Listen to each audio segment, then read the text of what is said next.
Hello,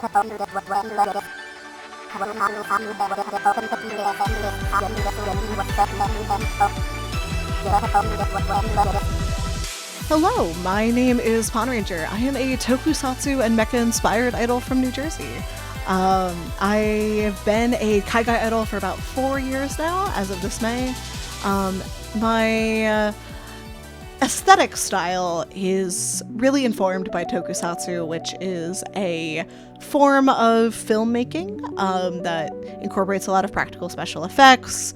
Tokusatsu is a really wide genre, so it's kind of hard to nail down, but I'm really inspired by like older, more obscure like Toei titles, so like Robocon, like Fushigi comedy series type things and the such. I'm also really inspired in my performing style by Anikura, which is a subculture of music, nightlife, and DJing centered around any-song, J-pop, idol music, and generally otaku-focused music and media. I'm also a big fan of and seek to spread the yakai aspects of Oda culture, like Call-in Mix, Wodagen, Chikuge, etc. Those things kind of just take place within Anikura culture, so that's my thing.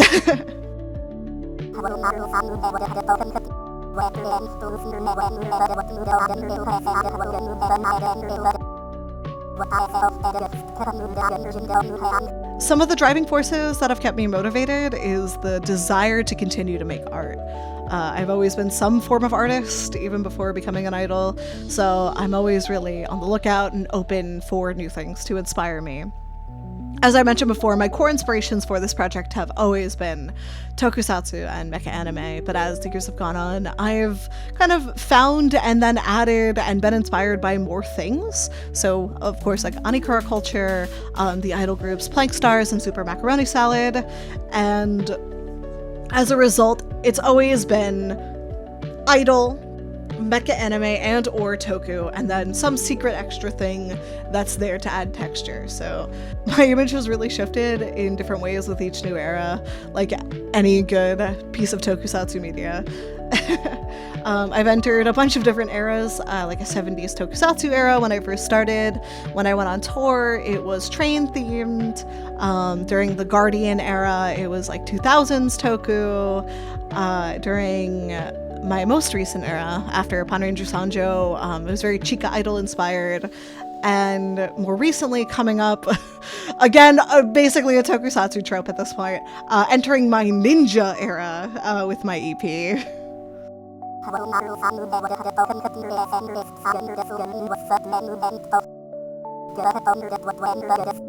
My big dreams when I debuted was really just to perform like a couple of times, maybe make an original song, and then maybe make it past like 1 year or so. And I mean, I've accomplished that. But if I were to go back in time, I would tell my pre-debut self not to doubt my instincts creatively, and that there will be an audience for them, that they shouldn't give up.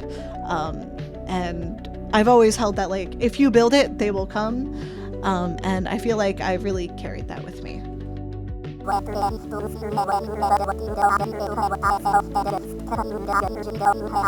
I really never thought that I would accomplish what I have. But I am proud of myself here with that.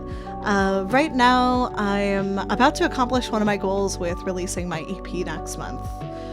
And one of my medium-sized goals is to release a full-length original album in the next few years. And then my biggest aspiration is to go on a worldwide tour. And not just within the US, Mr. Worldwide.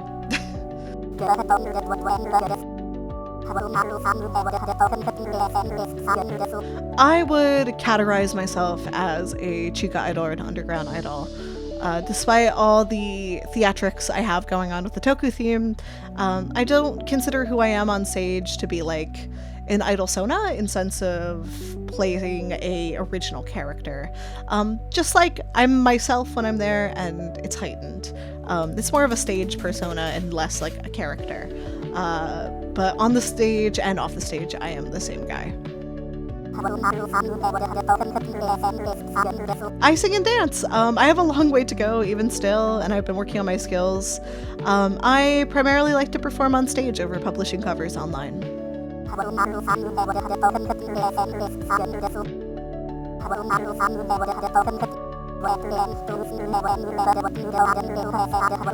My first performance was at Now Presenting at Otakon 2022. So I did perform in some hallway lives previous to that, but it was my first time on like a stage. I had worked really hard to do my best for this, and I was absolutely terrified that, like, one, people would hate my performance, and two, that I would just suck. I would just flop. But performing at that event for the first time led to me meeting a bunch of people that I consider my closest friends today, and I pushed through. I think I did really well for my first go around. So before I list off all of my equipment, I recommend doing what's best for you, since a lot of the things that I'm about to list off are all expensive. For my setup, I use a Shure SM57 with Focusrite Scarlett 18i20, recording through GarageBand. And for my video editing, I use Wondershare from Laura. For art, I use Clip Studio Paint, and I use both an old Mac for recording. And for anything that's related to graphics, I have a custom-built PC to handle it.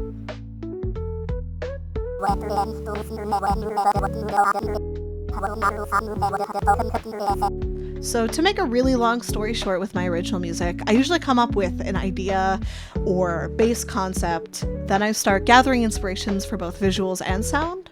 And if I want to work with someone on a particular aspect, whether it's because I just want to outsource it or because I actually do need help and would like to hire someone's services, I usually look for people with strengths related to what I'm trying to achieve. So like if they're a fan of the particular things I'm taking inspiration from, or they're just really good at what they do, that's what I'm looking for. And I've previously worked with composers and lyricists, but with my upcoming EP, I've dipped my toes into music production and lyric writing for the first time.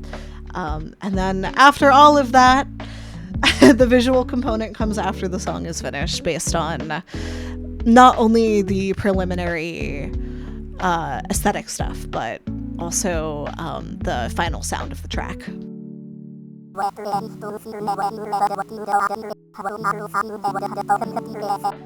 Some of my strongest influences on my voice are artists I grew up listening to, so like Aya Urbano, Jam Project, Puffy, and as I've gotten myself deeper and deeper into Anikura and Worige, I've found Chikage finding its way into my original choreographies that I do for my own music.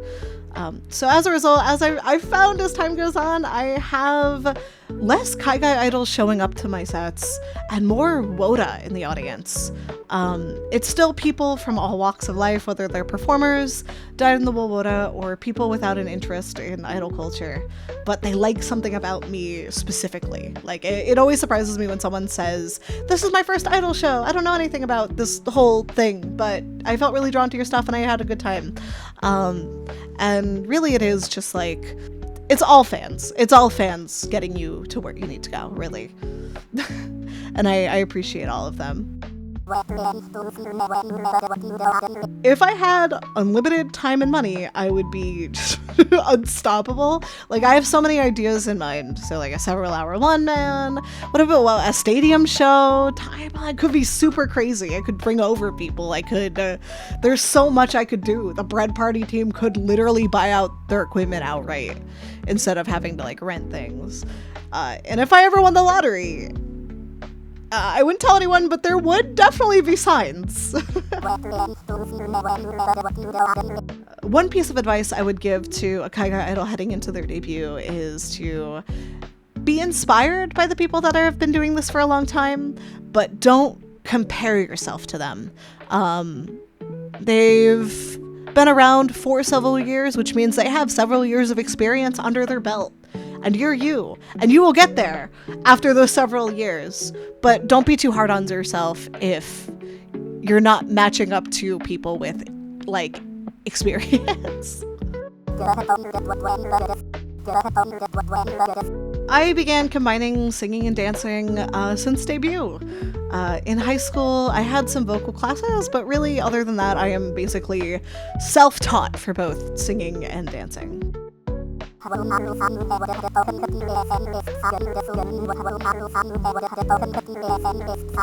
After the first Red Party I did in 2024, last year, I got inspired to take this more seriously. I had a lot of people from all over the world tune in to the stream that we did after like fully expecting like maybe 5 people to tune in and like 10 or 20 people to show up to the actual show in person. And then I heard from my friends that like are into Thai idols that the Thai idols turned to them and went, "Hey, so I saw that you went to an event. I saw an event online. You know, I tuned in and it was pretty cool." So I was like, "Oh God, I have got to get a bit more serious with myself." Then it was crazy. A bunch of people from all over the world like tuned in, and now I'm here. So the hardest part about being live on stage is just the being perceived. Much of performing well live is just getting over that mental hump of, oh God, oh no, I'm being perceived. What are they thinking? And ironically, the hardest part about doing it for a camera is the fact that there's no audience to bounce off of. And you just gotta try to imagine and prepare for all scenarios. Literally anything can happen live. That's crazy. So earlier this year, I started experimenting with putting songs back to back in my set list. Before that, I had usually like a minute or like 2-minute MC between each song to give myself a breather. And successfully being able to do like songs back to back to back has been like a huge game changer for me and my set list building. You know, that's like more set per set, really. My fans, like, really, I'm not messing with you with that one. Being able to give a fun performance is really important to me, and I wouldn't be able to do that without continuing to work hard. As for warm-ups, I've been raw dogging it. That's not the right answer that I should be giving, but I've been trying to be better about introducing stretching and basic vocal exercises before performances, though. So don't be afraid to suck. It's my biggest piece of advice. Bad performances are not the end of the world, and things happen. Anything can happen live, including just giving a bad performance. You know, or not necessarily a bad performance, but an unskilled performance. So it happens. You'll get there. Your skills will build. Focus on the fun, and the crowd will have fun with you.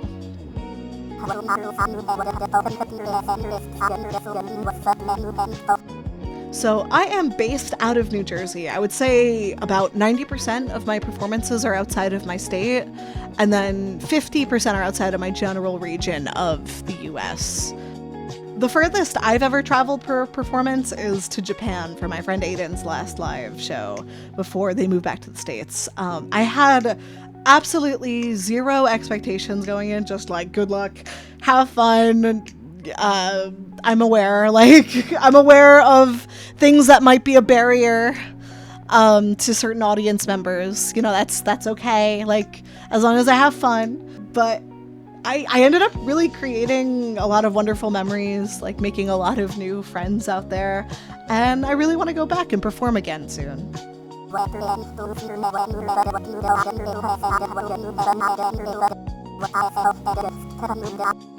So my home region of the Northeast is a huge growing hotspot for Kaiga idol culture. Really thanks to the wonderful work of WOTA and idols and event runners taking notice of our community and working with us to create really quality events. But I also see like SoCal, like LA area, places in the Midwest, and places in Texas becoming hotspots too. And I'd really like to go to all of them someday.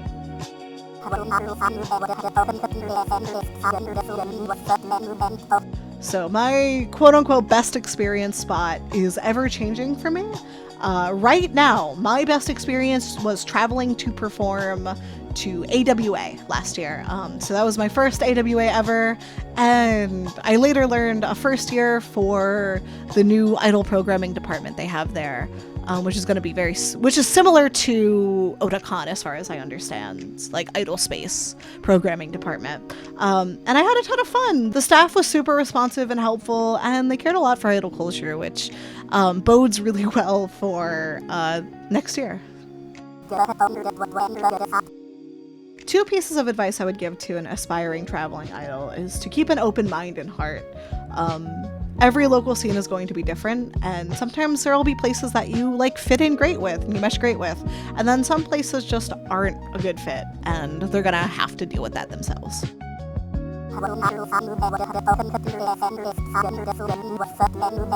So as of right now, we don't really have like an official event planning agency. We're just sort of like people that started working together.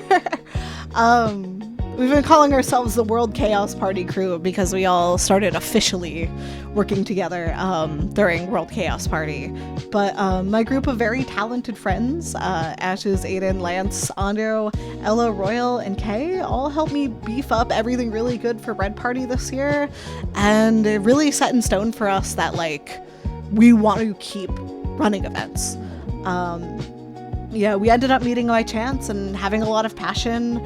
When we tried working together for a World Chaos Party, it worked so good, and now we're working together for the greater good. I think we've created a real dream team with that. We draw a lot of inspiration, well, obviously first from like Japanese chica idols and lifehouse culture in Japan, and like unsurprisingly like Kaigai idols from Thailand and Taiwan. We're also really inspired by the work of our friends on tech teams in the VTuber fansphere, such as Ochi Spark and Production Yokai. In the larger Kaigai idol space, I think I'd like to see more inspiration from 3D idols reflected. I also love idol anime, but I think there's a really rich, untapped world of idols to be explored with both mainstream and underground idols. But I already do see that happening with people getting into iLife, Heroines group stuff, Cutie Street, Fruit Zipper, Cho, Tokimeki Sendenbu after seeing their music blow up on social media. So it makes me happy to see that people are finding their entry places. A lot like when I was younger, and the entry point was like Morning Musume and AKB48.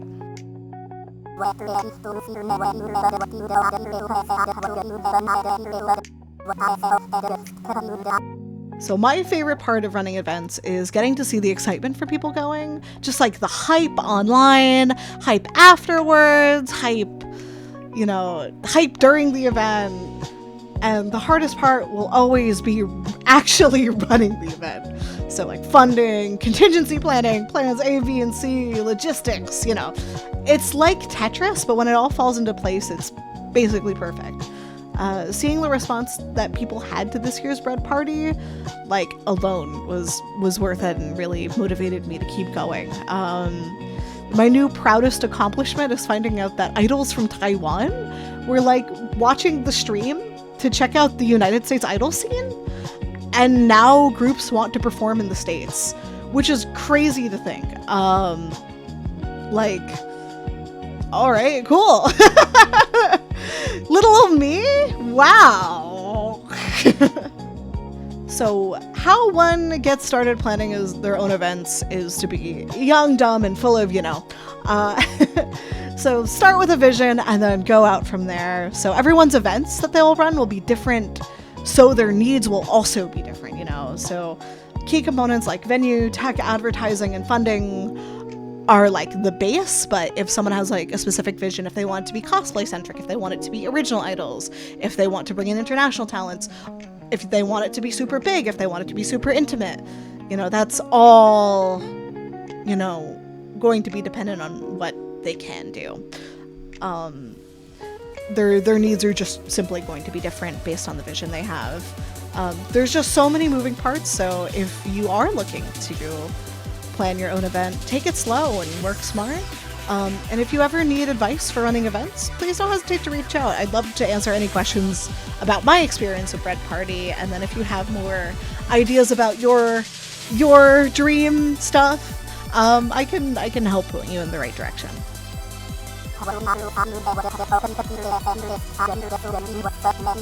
So you can find me at @PawnRanger on Instagram and at Bakery Sentai on YouTube and Twitter.